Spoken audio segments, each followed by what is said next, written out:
put my hands around his neck and squeeze his neck and let him see how it feels, how he did all these women. Eddie Smith lost his sister over 30 years ago when she was killed by a man who has since confessed to killing 90 women. Smith, for decades, has waited for answers, and nearly a week ago, he received that phone call. I want to talk to you about Fredonia Smith. And I said, yeah, what about her? Well, we found the guy who killed her. I said, don't thank us, I said, thank you, Jesus. Smith says since then, he hasn't been able to sleep. It brought back a lot of memory, a lot of bad memories. You know, I remember the day after the funeral.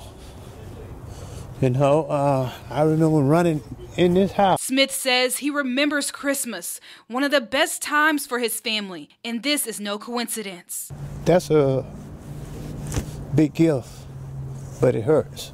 Still. For over 3 decades, Smith held a grudge towards the wrong person he thought killed his sister. The person I owe an apology to is my sister's boyfriend at that time. All the years I thought he did it. But that wasn't the killer. Fredonia Smith was murdered in 1982 by Samuel Little, a serial killer, one that has killed from the East Coast to the West Coast, according to Bibb County Captain Shermaine Jones. He's at a body count of 90.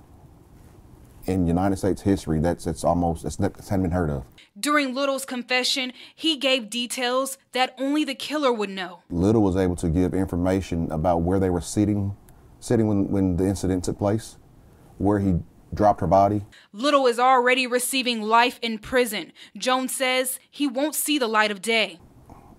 You can add time on time, but what's life on life? Smith says he would love to look his sister's killer in the face and say, Tell him my sister's name. And she had people that cared about her, loved her. Nearly 90 families across the United States are finally receiving closure. We all have something in common. We lost a loved one. Now the question is, 36 years later, why did Little confess? He might die soon. You know, maybe that's the reason he came forward with all of this, trying to clear his conscience.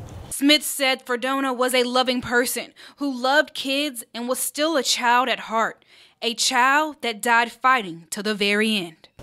I asked was my sister raped. They said no. They said that she fought him. He said that my sister was getting the best of him.